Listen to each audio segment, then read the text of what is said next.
Edgarai, buvo jums puikios varžybos, atrodėte daug stipriau negu sezono metu.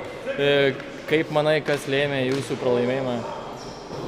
Iš tikrųjų, manau, pritrūko gal šiek tiek komandinių susikalbimų, drausmės komandoje pačioj, susišnekėjimo tarpusavį, tai man atrodo pagrindiniai tokie dalykai. Taigi, aišku, klaidos tos tokios, kurios įgyvendinamos, neištaisomos kaip per laiką.